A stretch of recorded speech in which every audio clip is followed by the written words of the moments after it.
Hello, everyone, and welcome to another Onalytica LinkedIn Live. Today, we have two members of the Onalytica experts community, and we're going to be talking about how to create a killer social strategy. So it's been a few weeks that we haven't done this. We've had all had a nice break over August, and I'm really excited to be joined by Katy Howell, CEO and founder of Immediate Future, B2B social agency, and Katy founded this agency at the time when Facebook was still a college program or app, or it probably wasn't called an app, back then, sort of 18 years ago.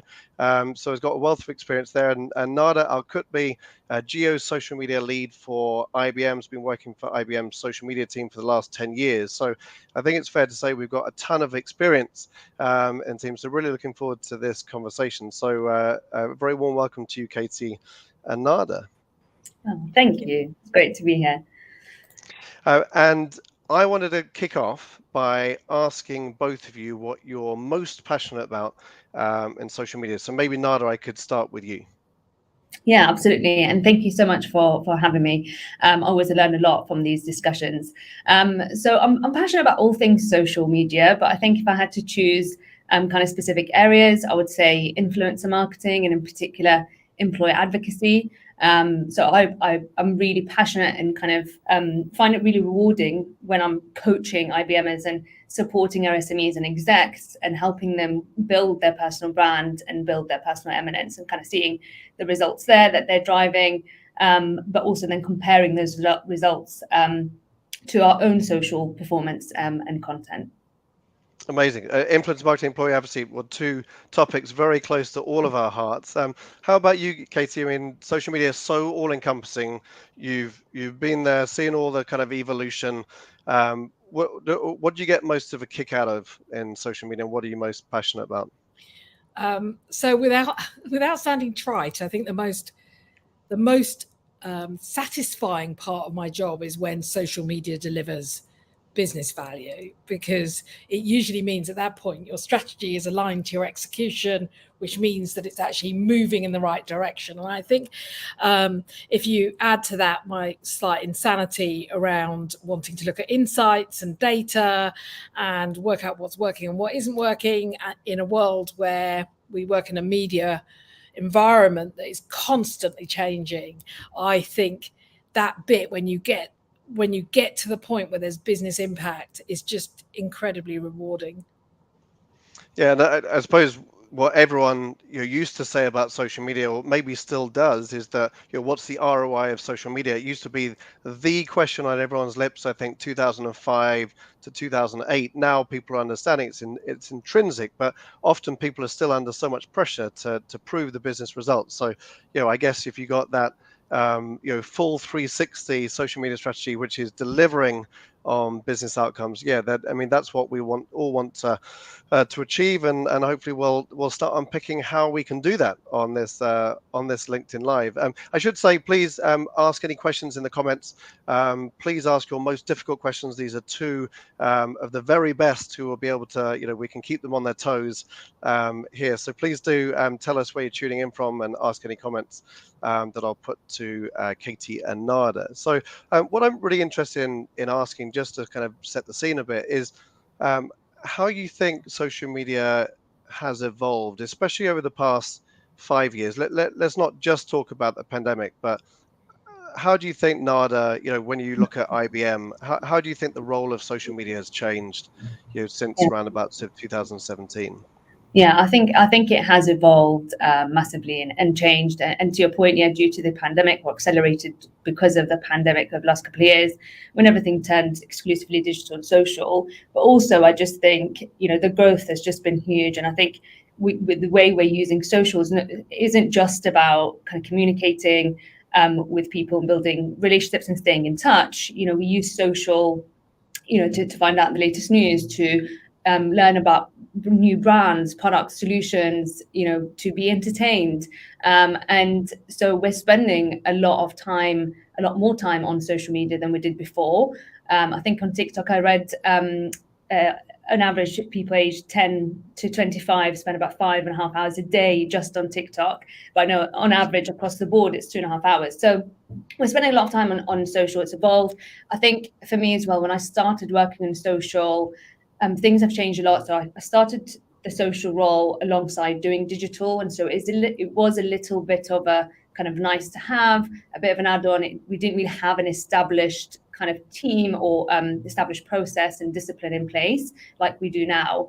And I think people's behaviours changed towards social, what social's used for, why we use social, how we use social, and the role of social in the organisation. And I think because we've also now have an established process and teams and budget has increased and the resources have increased as well, I think the value has changed, and we are seeing kind of stronger results from social as well, and we're much more accountable to drive stronger results from social as well. So it's evolved massively over the last couple of years. Yeah, and I can. It's great to hear about the establishment of resources and budget, because obviously people expect such wonderful results. Then you can't get that with a skeleton team, which always has been a challenge in social. How do you see this, Katy? How has it evolved? You've obviously worked with brands that are doing it really well. You're working with brands that you're really at the start of the journey, or maybe don't get it as much. How do you see the how social media has evolved in B2B? Oh, it's a super interesting. When we started 20 years ago, we started with B2B brands. We do consumer as well, but half our clients are B2B. But when we started, we worked with just B2B brands, and it was all about message boards and relationships. It's kind of the place where IBM and Microsoft first started with that support and peer support group type communities. And what I'm seeing now is kind of a gentle push back to the building of communities, I would say, in a slightly different element. And it's a good thing, because 5 years ago, really the focus was wholly on social media just being about performance and snaffling those low-hanging leads, for want of a better word. And actually, what we've discovered, or what clients have begun to discover, brands have begun to discover, is that it's about a number of things, kind of in the holistic way you talked about, which is it's everything from building better customer relationships, establishing trust or credibility, building your brand, building memorability, as well as, of course, driving through to lead. And I think that combination is really where we're getting to, where the value is, which is a number of elements that play into not just performance on social, but driving up performance in email and driving up performance in search too, through the social channels. But I would add that people are still very much, in our experience, on a real spectrum of a journey. So some people we speak to are still tick boxing their way, ticking the boxes. I'm on LinkedIn, I'm on Twitter, tick boxing their way through social, and others are beginning to get to that point where the leadership team is getting engaged with this as an opportunity to get in front of customers. But it's a spectrum. Yeah, I love both of your answers there. I mean, it's come such a long way just in the past 5 years, and definitely the last 20 years. I mean, it's night and day, isn't it? So since it's so all-encompassing, since it, we talk, I mean, Nala, really interesting facts. I mean, I was going to quote Insider Intelligence said that on average, people are spending 95 minutes on social media a day, or adults. You quoted 10 to 25 years old, I think 5.5 hours, and then 2.5 hours. So whichever stat it is, if you're looking at B2B, anyone from like 20 upwards, then it's going to be a couple of hours at least. And what we all know is that people are educating themselves on social, as well as all of the other stuff that we talked about. So it's so all encompassing that how do you give advice to people when they're building a social media strategy? What do you think are the main components to try and bring it down to some kind of simple framework? Yeah, I think that's a great question. So for me, first, I think the most important thing is kind of setting your objectives and your mission. So kind of agreeing what your mission statement is. So what do you want social to do for your organization or brand? And that statement and that vision needs to be developed kind of in partnership with all the key stakeholders and key disciplines. So for us, that's comms and marketing coming together to agree on that mission statement. And then I think once you've kind of agreed on what that mission statement is and the role that social media plays, you can then start to kind of carry out some social listening and analysis to really understand where your audiences are, kind of where they're hanging out, where they expect to engage with you on in terms of social media channels. And then you could start to look at your own internal kind of performance and data and channel mix. So are the channels that you're currently on the most relevant channels to be on? You know, and that could mean that review could then end up having, you know, where you'd be in a situation where you'd close accounts and move away from certain channels, or it might mean that you'd explore opening up and creating new platforms to be on. And so those are the kind of the main pillars that I would say are important to start with, but then also kind of just agreeing how you then achieve your mission statement with the resources and the budget that you have and the channel mix that you've kind of agreed on. But also measurement is really key as well. So kind of setting your KPIs in terms of how you will get there and making sure that, you know, you're tagging everything as well so that you're able to show success on the back of it. And then finally, throughout all of this, making sure that you regularly review your strategy and your mission statement. You can iterate as well, because I think some of the things that have worked historically might not continue to work well for you. So it's just important that we continue to improve and iterate and kind of, improve on the work that we're doing and the strategy. Yeah, and I think, Katy, I mean, Nada's hit a lot of the main points there.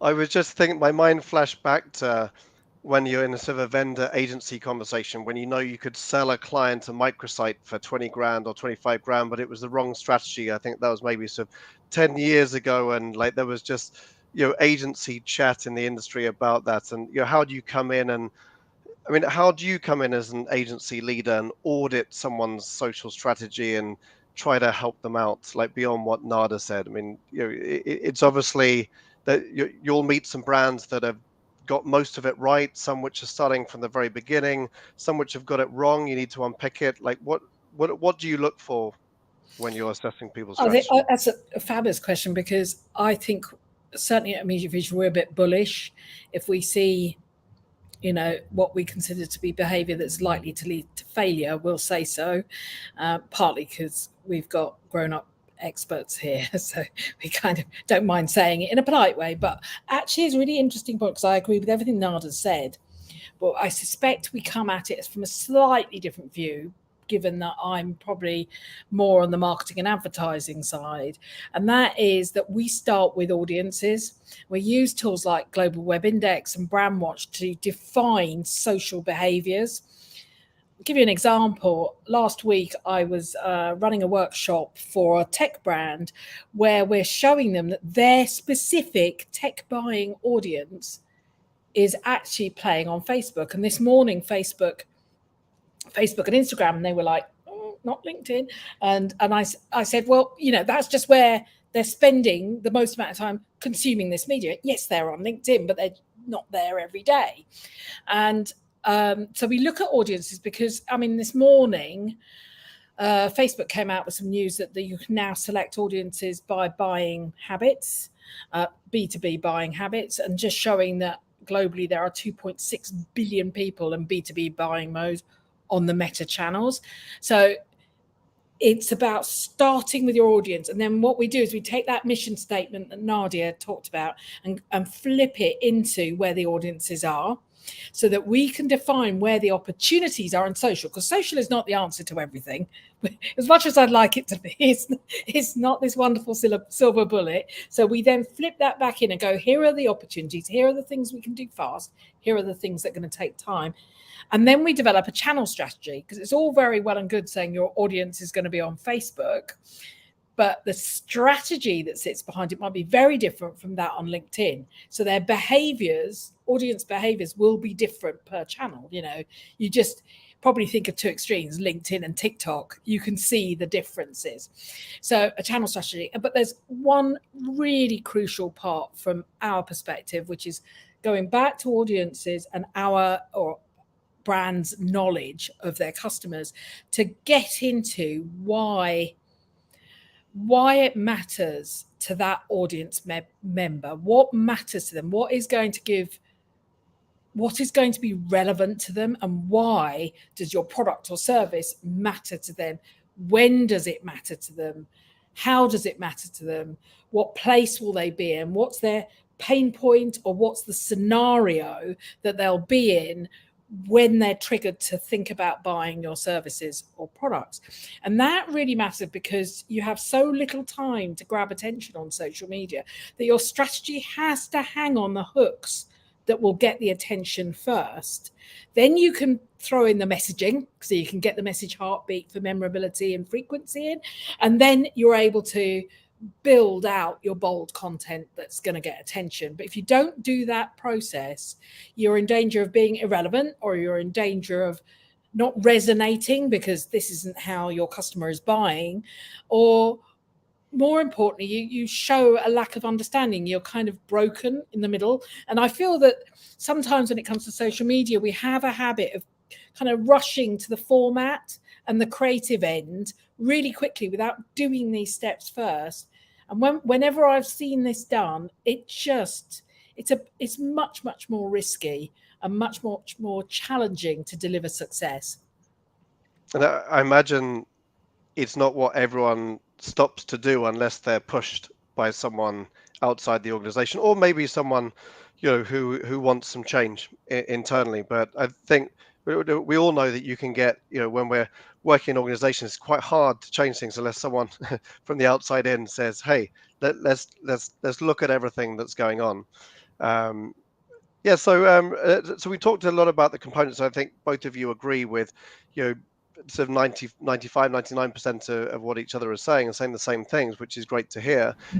So Nada, apart from IBM, who are obviously doing an amazing job all the time in every single business unit and region, what brands do you look to IBM for people that are doing well, and sort of social media strategies that people might say, oh, go and check them out? Like, I think they're doing some really cool stuff.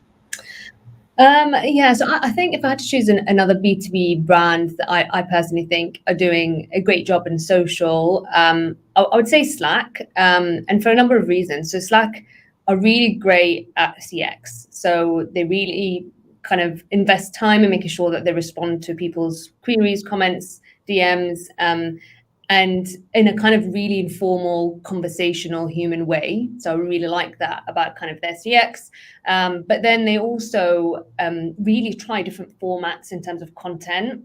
So on LinkedIn, they really experiment with not just always sticking with like highly polished creatives and videos or assets that they're creating, and they really use a mix of like engagement type posts. So they have polls that they run, they've got text only posts as well, and we know that LinkedIn text only, shocking. Like, who would do that? No, exactly. And so and LinkedIn have said themselves that they don't favor a particular format. So as long as the content resonates with the audiences and it gets comments, shares, likes, and engagements, it doesn't really matter. And it could just be a text only post that they boost up if they thought it was going to resonate with audiences. And so they clearly know that. And so it's really interesting to see them experiment with different formats and different types. And again, it depends on like the objective of their campaign. Not everything is register or sign up to this webinar or click here to visit our landing pages. And as a user as well, I do find it useful. They do share some really useful tips that I can take away. And I just feel like they understand their audiences as well. So even though their customers might not be the kind of end day-to-day users, but they know how to really get to know their business customers through the end users. And so I feel like they really have a good grasp on understanding their audiences. Amazing. What do you think, Katie? What brands do you look at? There's one in particular I just thought I'd mention, because we're getting a lot of conversation about the ESG element, or the CSR as it was called, that bit where more and more B2B brands want to talk about their support of sustainability, the environment, etc. But actually, there's a brand out there that's doing an absolutely amazing job, and it's Novartis, and they are a pharmaceutical, a medicine technology, medtech brand.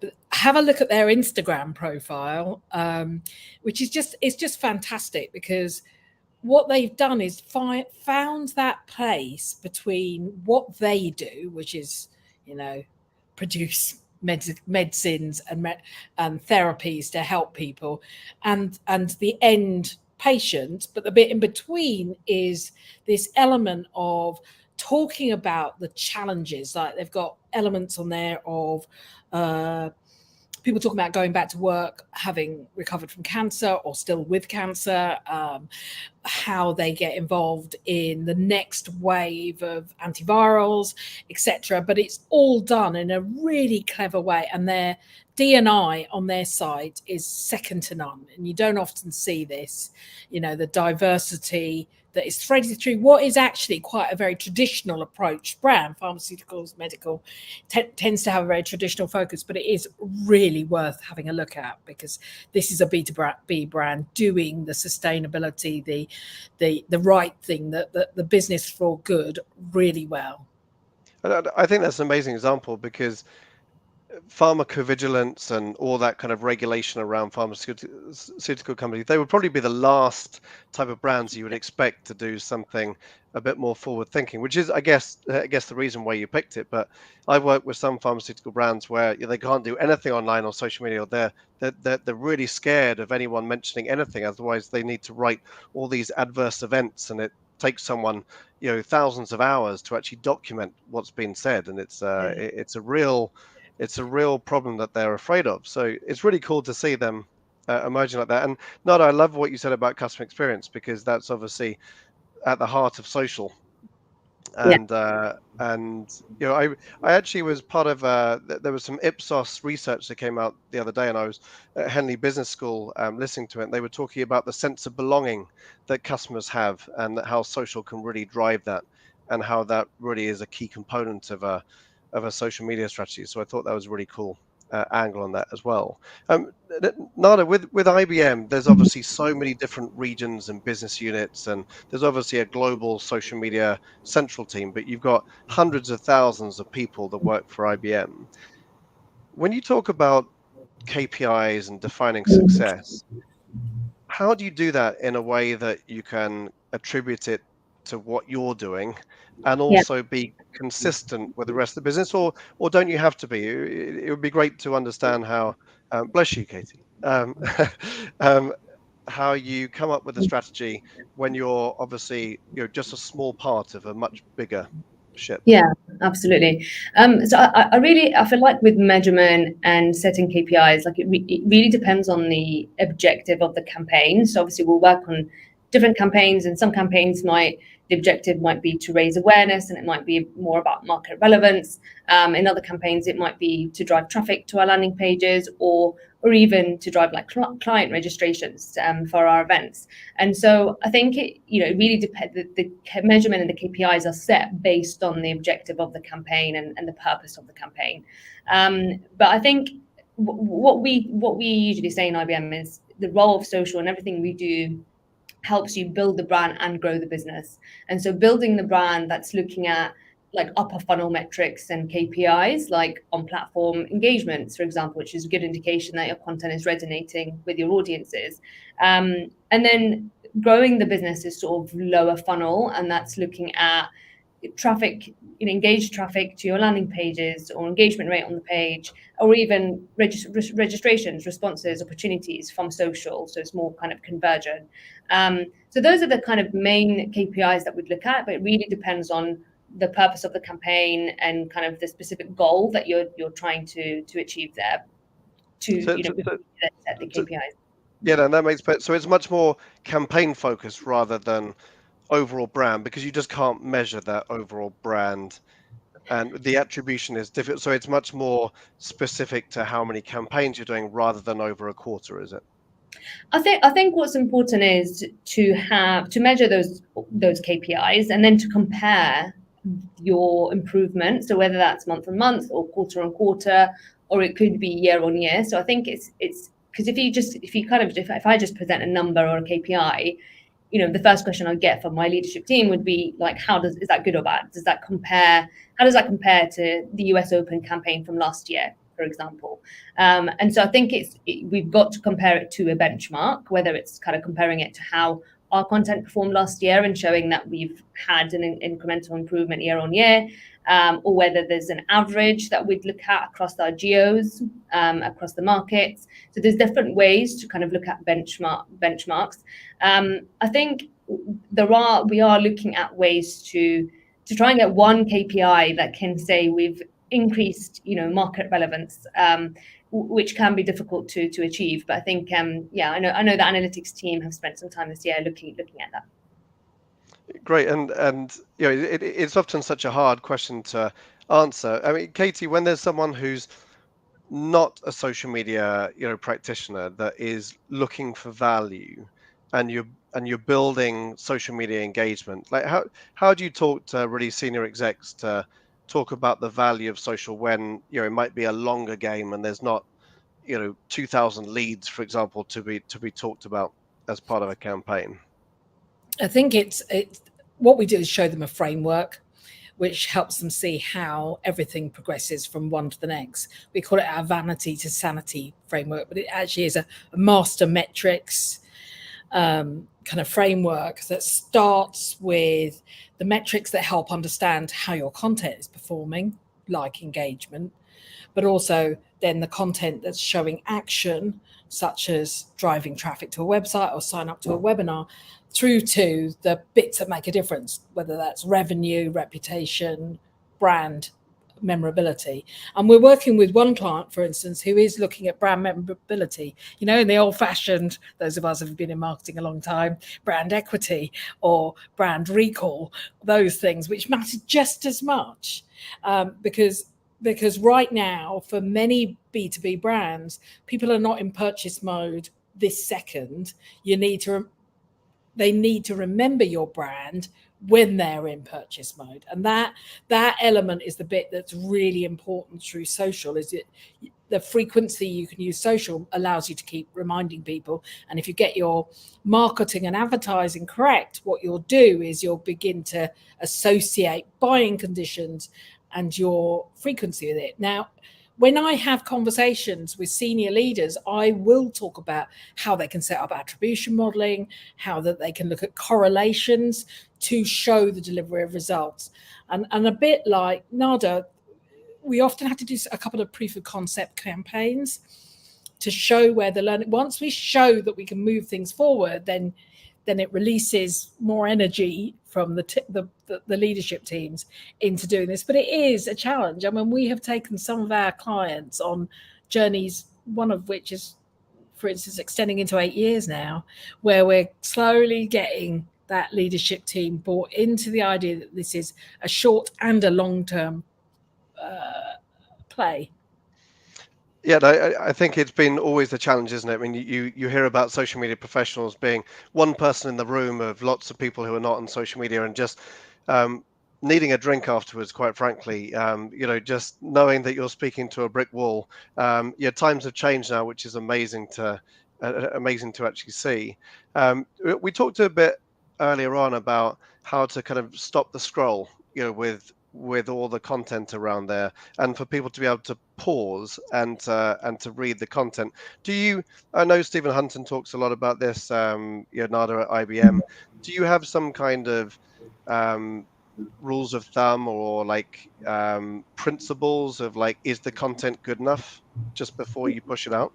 Yeah, no, absolutely. I think it's really important, and we do talk about it. And I think for me, a content framework is made up of audience, platform, and purpose, and we talked about purpose quite a lot on this in this session already. But and Stephen talks about this all the time. In social, everything has got to be kind of audience, social first, audience led, and tailored to the platform.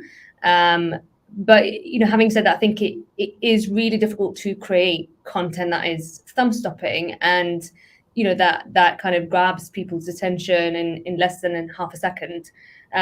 So it is really difficult. And I think also from an organic perspective, kind of staying on top of the algorithms across the various platforms is really difficult as well, in terms of like what content to create and what resonates, and what content gets prioritized and pushed up by the platforms. But I think for me, the most important thing is to experiment and to try different formats, to obviously look at kind of all our creators and content before it goes out, and not just the copy by itself, but the image and the full post, and to make sure kind of it all makes sense and that journey makes sense, and to also have like 2 pair of eyes review the content before it goes out as well, just in case there are any mistakes, or there are nuances in each market and country. So just making sure that the content is grammatically correct and everything else. So it is difficult to produce content that is thumb stopping, but I think it's important to experiment and pilot and to kind of innovate. And that's the great thing about social, is that we have the opportunity to do that and then look at the data and see what's resonated and what hasn't with our audiences. But I also know like video content continues to be popular and kind of in short form, like Instagram Reels and TikTok videos and even YouTube Shorts are really popular at the moment. So it's a good way to grab someone's attention, as well as the content keeps them changing and moving. Great. Thanks for that, Nada. I think that's some really good advice. I wanted to pick up on a few questions that the audience have asked. I mean, there's Armand talking about, is it about Web 3.0? There's, what are your thoughts on virtual influencers in social media? Maybe Nada, you could pick up on that a bit later. And Katy, what about this last question? I don't know who the name is because it just says LinkedIn user on my StreamYard, but it says, what would you say is the best approach now to market a service? Do you have any advice on that, Katy? I think it's going back to what are the triggers for purchase. If you know what the scenarios are, it's much better to start there with your creativity. Do exactly what Nada says, which is test and learn. Absolutely, have a channel strategy. But I would say that service is no different from product. We are in a terrible. We've learned some of these things where we kind of just talk about the features and the benefits, and that's all we kind of go out with this same stuff. And one of the elements that particularly matter if you're high end or selling something complex or difficult or challenging or something that hits multiple departments is we often find that one of the patterns that happen in social media is to think about what are the triggers that are going to get attention, exactly as Nada says, but then what's the nudge nurture that is going to take someone on that journey? Because one of the biggest challenges B2B faces is that it tries to cram everything into one post. Here's one post. This is a webinar. We're going to all go to this webinar. And that's the post. And the thing is, that isn't how we work. Does not know how any advertising has ever worked. We want to build out that story, those elements of that, taking different elements and parts of that. So we take the user on a journey. We call it sequential storytelling or the story arc. It doesn't matter what fun name you give it. The reality is what you're doing is approaching the problem that your customer faces, whether it's a service or a product, from many different angles, because the decision to buy that service takes potentially longer or more stakeholders. So the more angles you can come in that give you the opportunity to resonate, the better it is. Amazing. And everything in immediate future is alliteration or rhyming. I can tell. Sorry. All of your a long time. Right, no, it's great. It's great. I just I imagine you got a wall full of this alliteration and rhyming, like vanity to sanity and sort of, everything. No, I think it's great because people retain all of this. That Nada, you spoke about employee advocacy and influencer marketing.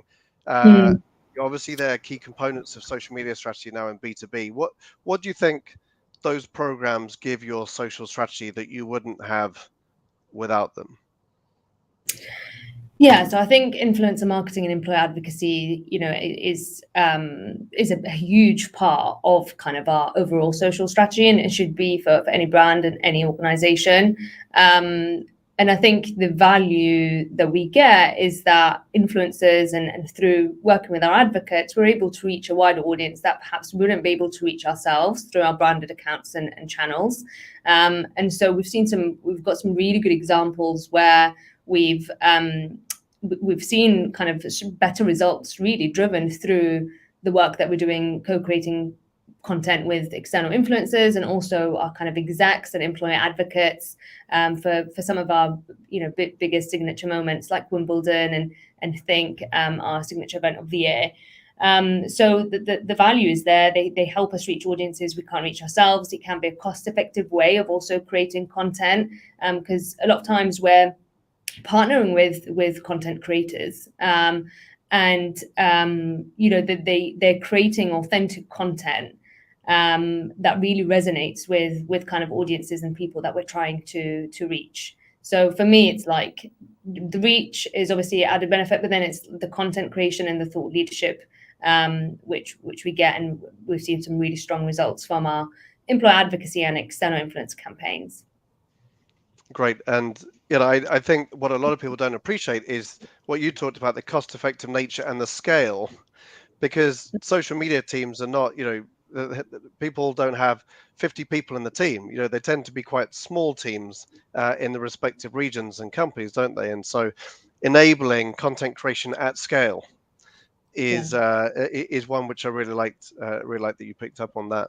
I know that we haven't got too much time left. I really wanted to talk a bit about how you resource your social media team. I know Anita Vaselli talks a lot about this at Ericsson, about Danielle Guzman, about investment into the social media team now that it's so intrinsic and social is so on demand internally within brands, as well as as well as the key channel for communicating content externally. So Katy, what do you think are the key skills that people need in-house within teams? And obviously they can't have everything, so there's obviously places for agencies, like immediate future. So how do you think social media teams should be sort of skilled up and resourced in 2022?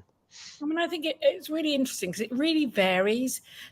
For some of the brands we've worked with, they have one head of social who coordinates everything via agencies or internally. Others are using a part of another team. So if they've got a design or studio or creative team, they're using some of that. Others, they divide it up between PR and the kind of the more comms end of the market and marketing. So it's and the others, they're putting their paid social in with their Google ads. So there is a very massive shape. The ideal for us is that you always need somebody internally, regardless, to at least, even if all they're doing is pulling all the right levers at the right time, because it's really hard for an external person to do that. But I'd say the bigger challenge beyond the team is getting someone on leadership to buy into the idea that social actually has value. What we see is no matter how big the team is, if the leadership doesn't really care, it kind of just slides off the radar and nothing actually moves. So that would be my challenge. In terms of agency, I can only really talk about ourselves. Everybody is suffering from skill shortage in digital. One of the things that the agencies have to do that's possibly a bit different from our clients is that we have to be experts in that field. This is not a part-time job, this is a full-time social media job. And what you can't do is have somebody who just does everything in social anymore. When I started, that's all we had. So now there are people who have expertise in paid, expertise in insights, expertise in creative, copywriting, which is, a challenge in its own self, with all the limitations on characters, as well as specialisms in strategy. So hiring is a very organic because that those unicorns are not out there. just going to tell you that right now. So finding someone with a core skill set like copywriting and then bringing them on and teaching them and training about how everything else fits together is probably the biggest task we do behind the scenes as an agency. I've seen it work in-house well, but I've also seen most of the time that the social teams are kind of just left to do it their way. How do you see this, Nada? Because you'll have seen the team at IBM grow. Yeah. You'll see the different skills. The job adverts will have changed a lot over the past 5 years. How do you see the sort of key skill? I mean, Katy mentioned the communication internally with senior leadership. It's kind of like an impossible role to try and get everything. Like, so how do you see this? I completely agree with the point about, getting the business on board. And I think, it's easy to make progress as well when you've got the right backing. So I think our leadership team, and the business need to see the value of social. They need to understand it. And I think need to understand our mission statement and the role of social. And therefore, I think communication skills are really important for us to have, because we're constantly communicating. And I think Anita talks about this, like you can't ever over communicate, so I think there'll be someone that hasn't heard or seen your vision or mission statement for social. So I think that's really important. I also think with the limited resources, that we have, you start small and then scale. So then that way you see the results and you're able to pitch it further and scale the campaigns. And, I think if you focus on your top evangelists and SMEs that are doing social well, they'll inspire others as well and encourage others to get started. So I think focus on your kind of key evangelists and SMEs to begin with, rather than expect the whole organization to get social from an employer advocacy perspective. And then I think from an external influence perspective as well, it's really about kind of doing your research and finding the right influencers that are the right fit for your brand, and also that we're the right brand for them. And so I think this is really important for an influencer campaign to kind of be successful, really taking time up front, doing that research. And I think get the help you need if you need to work with agencies or to get a tool to support with that research. I think that's really important to do up front. But then also try and pick your advocates. So every brand has, advocates and fans, and how can we work with those people who are already passionate about your brand and company and have a lot to say and want to kind of share the story in their own words and in their own way. So I really believe in like user generated content, user directed content. And I think that's an area for growth as well. But in terms of skills for us in social, I think people skills are really important as well, because to Katy's point, we spend a lot of time communicating our vision and statement and strategy, and social is about people. So it's about building relationships, it's about conversations. So people skills are important, communication skills, I mentioned, analytical skills we talked about as well. So being data driven, and for us all to look at the data and the performance. And just, I mentioned this, attention to detail. And, there's it's a big list of skills that I think I'd look for, but I think it's because, it's such an important role. And I think we're involved in various, content creation, and you've got to be curious and be innovative and get creative with experimenting and trying new things. So lots of different soft skills and technical skills that I'd look for. It's really interesting that we talk about needing to keep up to speed with the algorithms, to be analytical, but then also to be a superb communicator. It's so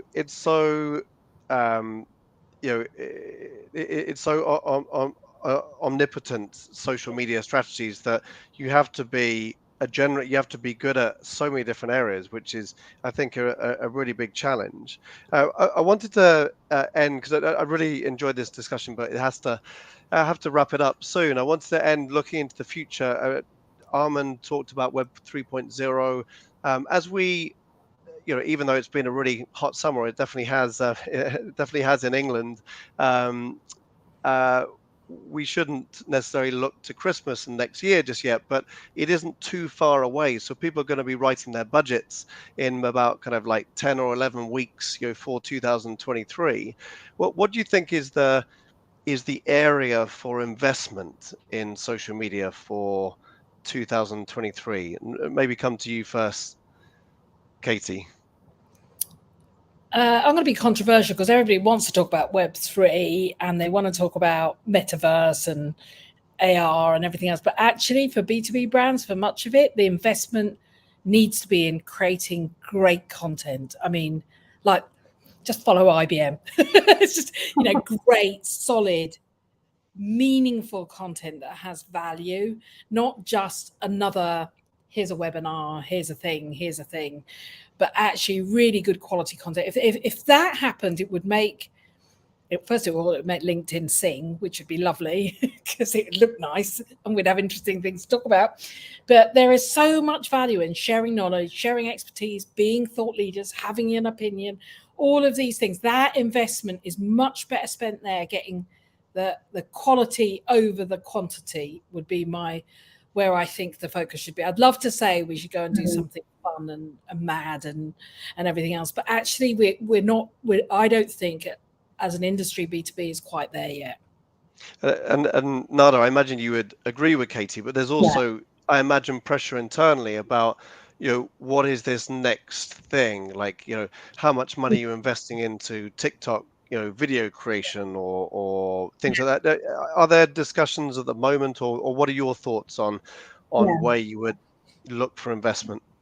Yeah, no, I absolutely, I completely agree with Katy, and thank you for the really positive comments on IBM and content and the strategy there. So I think as well, just on content, I think we're moving more towards like more authentic, more real, like less filtered content. And I think like with the growth of Be Real as a platform where it just gives you 2 minutes to capture what you're doing and, no filter, and you cannot see the other people's content until you've kind of taken your picture, your capture for the day.